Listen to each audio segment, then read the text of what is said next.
బౌద్ధమతం అనగానే మనలో చాలామందికి గుర్తొచ్చేది ప్రశాంతత, ధ్యానం, అహింస. గౌతమ బుద్ధుని చిత్రం అలా కళ్ల ముందు కదులుతుంది. కాని ఈ ప్రశాంతమైన చిత్రం వెనుక బౌద్ధమతంలో చాలా శక్తివంతమైన ఆ, డైనమిక్.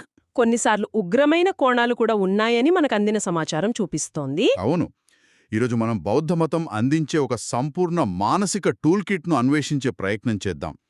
యోధుడి నుండి వైద్యుడి వరకు, తత్వవేత్త నుండి భవిష్యత్ మార్గదర్శి వరకు, వీటన్నింటిని మనం బోధిసత్వులు అనే ఒక అద్భుతమైన భావన ద్వారా తెలుసుకోబోతున్నాం. అవును, ఈ బోధిసత్వుల భావన ఇది ముఖ్యంగా మహాయాన బౌద్ధంలో చాలా కేంద్రమైనది.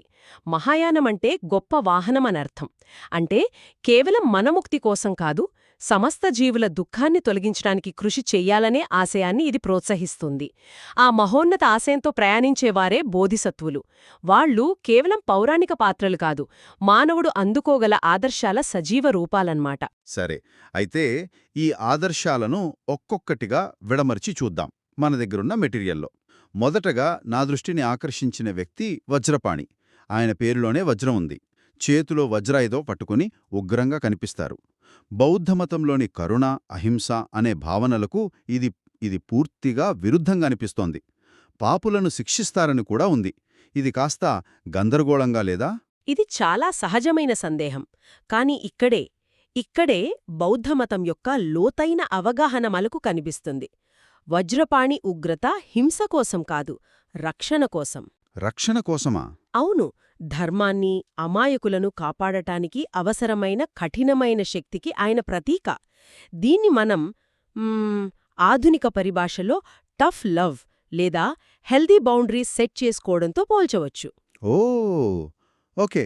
కొన్నిసార్లు కాదు అని చెప్పడానికి, హానికరమైన వాటిని దూరంగా పెట్టడానికి ధైర్యం కావాలి. ఆ మానసిక, నైతిక ధైర్యమే వజ్రపాణి.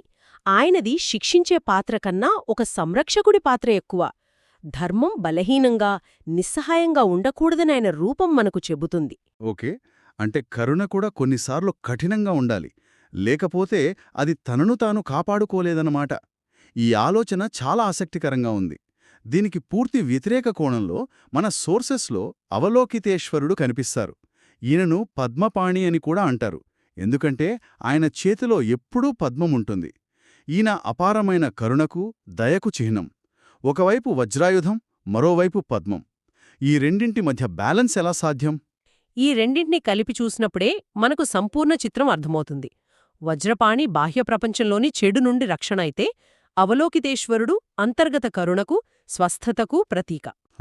ఆయన చేతిలోని పద్మం చూడండి, అది బురదలో పుడుతుంది, కాని ఆ బురద దానికంటుకోదు. నిజమే. స్వచ్ఛంగా, అందంగా వికసిస్తుంది. ఇది ఒక శక్తివంతమైన మెటఫర్. మన చుట్టూ ఎన్ని ప్రతికూలతలు, ఎంత గందరగోళం ఉన్నా మనం మనసుని నిర్మలంగా, కరుణతో నింపుకోవచ్చని ఆ పద్మం సూచిస్తుంది. ఓకే. మన అంతరంగాన్ని, మన సంబంధాలను కాపాడుకోవడానికి అవలోకితేశ్వరుడి కరుణ. అంటే రక్షణ శక్తి, స్వస్థపరిచే కరుణ, ఈ రెండింటినీ సమన్వయం చేసుకోవాలనే సందేశం. చాలా బావుంది. అయితే శక్తి, కరుణ ఉన్నంత మాత్రాన సరిపోదు గదా? సరిపోదు. వాటిని ఎలా, ఎక్కడ, ఎప్పుడు ఉపయోగించాలో తెలియాలి. దానికి జ్ఞానం కావాలి. బహుశా మన తర్వాతి బోధిసత్వుడు దీని గురించే చెబుతారేమో. మన సమాచారంలో ఉన్న ఒక చిత్రం నన్ను చాలా ఆలోచింపజేసింది. మంజుశ్రీ అనే బోధిసత్వుడు. ఒక చేతిలో తాళపత్ర గ్రంథాలు, మరో చేతిలో పైకి ఎత్తిన ఖడ్గం.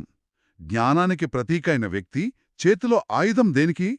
అది మేధోపరమైన అహంకారానికో లేక మత ఛాందసవాదానికో చిహ్నమా అనిపించింది. మీరు లేవనెత్తిన పాయింట్ చాలా ముఖ్యమైనది. ఆ ఖడ్గం చూసి చాలామంది అలాగే పొరపడతారు. అవును కదా? కాని బౌద్ధ తత్వశాస్త్రంలో ఆ ఖడ్గం భౌతికమైన ఆయుధం కాదు, అది ప్రజ్ఞాఖడ్గం. ప్రజ్ఞాఖడ్గం అంటే జ్ఞాన ఖడ్గం. అది దేన్ని ఛేదిస్తుంది? అజ్ఞానాన్ని, మూఢనమ్మకాలను, మనల్ని వెనక్కి లాగే సంశయాలను, మన సొంత అభిప్రాయాల పట్ల మనకున్న గుడ్డి నమ్మకాన్ని. వావ్! ఈ రోజుల్లో మనం ఇన్ఫర్మేషన్ ఓవర్లోడ్లో బతుకుతున్నాం. ఫేక్ న్యూస్, మన సొంత కాగ్నిటివ్ బయాసెస్, వీటి మధ్యలో నిజానిజాలను తెలుసుకోవడం ఒక యుద్ధం లాంటిది. నిజమే. ఆ యుద్ధంలో మన ఆయుధమే మంజుశ్రీ ఖడ్గం. అంటే క్రిటికల్ థింకింగ్ అనే పదునైన సాధనం. ఒక చేతిలోని గ్రంథాలు మనకు జ్ఞానాన్నిస్తే మరో చేతిలోని ఖడ్గం ఆ జ్ఞానాన్ని విశ్లేషించి పనికిరానిదాన్ని తప్పుదారి పట్టించేదాన్ని నిర్మోహమాటంగా ఖండించి పారేయమని చెప్తుంది. అద్భుతం. అంటే అది విధ్వంసం కోసం కాదు, స్పష్టత కోసం వాడే ఆయుధమన్నమాట. ఒక సర్జన్ స్కాల్పెల్ లాగా. సరిగ్గా అదే. ఇది ఆ చిత్రాన్నే పూర్తిగా మార్చేసింది. జ్ఞానమంటే కేవలం సమాచారాన్ని సేకరించడం కాదు, దాన్ని విచక్షణతో వడపోయడమని అర్థమైంది. సరే, మన దగ్గర శక్తి, కరుణ, జ్ఞానం ఉన్నాయి. మరి వీటన్నింటితో మనం చేరుకోవాల్సిన గమ్యమేమిటి? ఇక్కడే అమితాభుడు ప్రస్తావనకొస్తారు. ఈయన సుఖావతి అనే బౌద్ధ స్వర్గానికి అధిపతి అనుంది. ఇది వినడానికి ఒక స్వర్గం, నరకం లాంటి సాధారణ మతపరమైన భావనలాగే ఉంది. ఇందులో ఇంకేమైనా లోతైన అర్థముందా? పైకి చూస్తే అలాగే అనిపిస్తుంది. మంచి పనులు చేస్తే స్వర్గానికి వెళ్తాం అనే ఆలోచన చాలా మతాల్లో ఉంది. కాని కొన్ని బౌద్ధ తాత్విక ధారలు సుఖావతిని మరో కోణంలో చూస్తాయి. అది మనం చనిపోయాక వెళ్లే ఒక భౌగోళిక ప్రదేశం మాత్రమే కాదు, అది ఒక శుద్ధ చైతన్య స్థితి. ఓ, ధ్యానం ద్వారా, అంకిత భావం ద్వారా ఇక్కడే ఇప్పుడే మనం చేరుకోగల ఒక మానసిక ప్రశాంతత. అమితాభుడు అంటే అనంతమైన కాంతి అని అర్థం. ఆయన ఆ స్వర్గానికి గేట్ కీపర్ మాత్రమే కాదు, మనందరిలోనూ ఉన్న ఆ అనంతమైన చైతన్యానికి, ఆ అంతర్గత కాంతికి ప్రతీక. అంటే అంతిమ గమ్యం ఎక్కడో లేదు, మనలోనే ఉంది. దాన్ని మనం సాధన ద్వారా చేరుకోవాలనే ఒక గొప్ప ప్రేరణను ఇది ఇస్తుంది. అయితే సుఖావతి అనేది ఒక గమ్యం కన్నా ఒక ప్రయాణం లాంటిది. ఇది చాలా ఆసక్తికరంగా ఉంది. కాని ఇక్కడే నాకు ప్రశ్న వస్తోంది. అడగండి. అమితాభుడు, సుఖావతి ఇవన్నీ అంతిమ శాంతి, ప్రపంచంతో సంబంధం లేకుండా ఉండే నిర్మలమైన స్థితి గురించి మాట్లాడుతున్నాయి. మరి ఈ లోకంలో మనం జీవిస్తున్నప్పుడు అవసరమైన విజయం, సమృద్ధి, దాతృత్వం లాంటి గుణాల సంగతేంటి? వాటి గురించి మన సమాచారంలో ఏమైనా ప్రస్తావన ఉందా? ఖచ్చితంగా ఉంది. మీరు చాలా మంచి పాయింట్ అడిగారు. ఆధ్యాత్మికత అంటే ప్రపంచాన్ని వదిలేయడం మాత్రమే కాదు, ఈ ప్రపంచంలో ఉంటూనే దాన్ని ఉన్నతంగా మార్చడం. దీనికి సమాధానంగా మనకు రత్నసంభవుడు కనిపిస్తారు. రత్నసంభవుడా? అవును, ఆయన పేరులోనే రత్నం ఉంది. ఆయన సమృద్ధికి, దాతృత్వానికి, సమానత్వ భావనకు ప్రతీక. ఆధ్యాత్మిక మార్గంలో ఉన్నంత మాత్రాన పేదరికంలో మగ్గిపోవాలని లేదు. సరైన మార్గంలో సంపాదించి దాన్ని ఇతరులతో పంచుకోవడంలో కూడా ఒక గొప్ప ఆధ్యాత్మికత ఉంది. అంటే ఇవి రెండూ విరుద్ధమైనవి కాదనమాట. అస్సలు కాదు. అమితాభుడు అంతర్గత శాంతికి ప్రతీకైతే, రత్నసంభవుడు ఆ శాంతితో బాహ్య ప్రపంచంలో మనం సృష్టించగల సానుకూల ప్రభావానికి ప్రతీక. ఈ రెండూ ఒకే నాణ్యానికి రెండు వైపులలాంటివి. ఇప్పుడు ఈ చిత్రము మరింత సంపూర్ణంగా కనిపిస్తోంది. శక్తి, కరుణ, జ్ఞానం, అంతిమ శాంతి, ఇంకా లోకంలో సమృద్ధి ఇవన్నీ ఒక సంపూర్ణ జీవితానికి కావాల్సిన అంశాలు.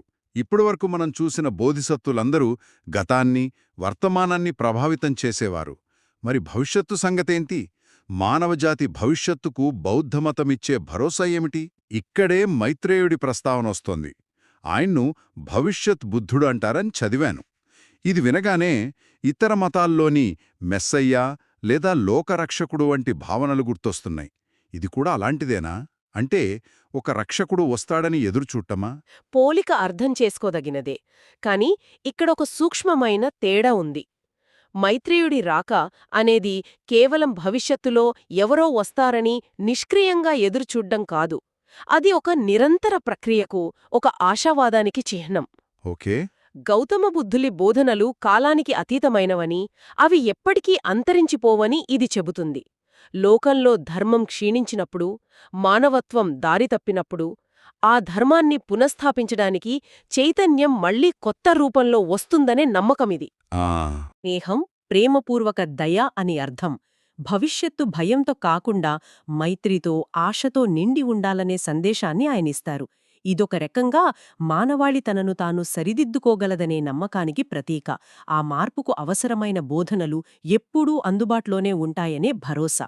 అంటే ఇది భవిష్యత్తు పట్ల ఒక పాజిటివ్ అవుట్లుక్ ఇవ్వడమే కాకుండా, ఆ భవిష్యత్తును తీర్చిదిద్దడంలో మన పాత్ర కూడా ఉందని గుర్తు చేస్తున్నట్టుంది.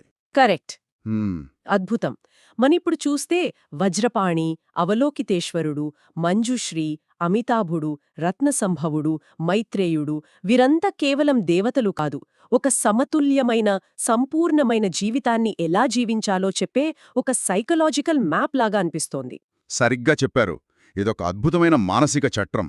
జీవితంలో ఎదురయ్యే సవాళ్లను ఎదుర్కోవడానికి ధైర్యం అంటే వజ్రపాణి.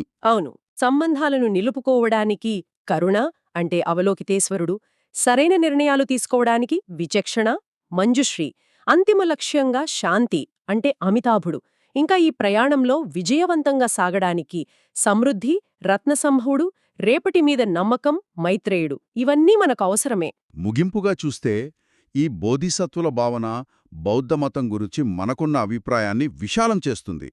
ఇది కేవలం కష్టాల నుండి పారిపోవాలని చెప్పే మార్గం కాదు. కష్టాలను ఎదుర్కొని ఈ ప్రపంచంలోనే ఒక అర్థవంతమైన జీవితాన్ని నిర్మించుకోవడానికి అవసరమైన సాధనాలు అందిస్తోంది. రక్షణ నుండి కరుణ వరకు, జ్ఞానం నుండి భవిష్యత్ ఆశ వరకు ప్రతిదీ ఇందులో ఇమిడి ఉంది.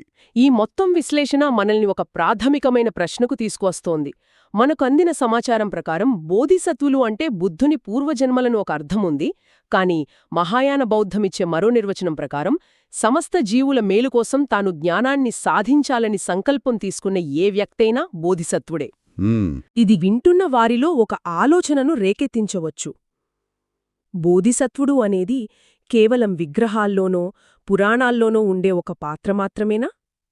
లేక మన చుట్టూ ఉన్న ప్రపంచంలోని బాధను చూసి దాన్ని తొలగించడానికి మనవంతు ప్రయత్నం చెయ్యాలనే తపన ఉన్న ప్రతి ఒక్కరిలోనూ ఒక బోధిసత్వుడి లక్షణం ఉన్నట్టా?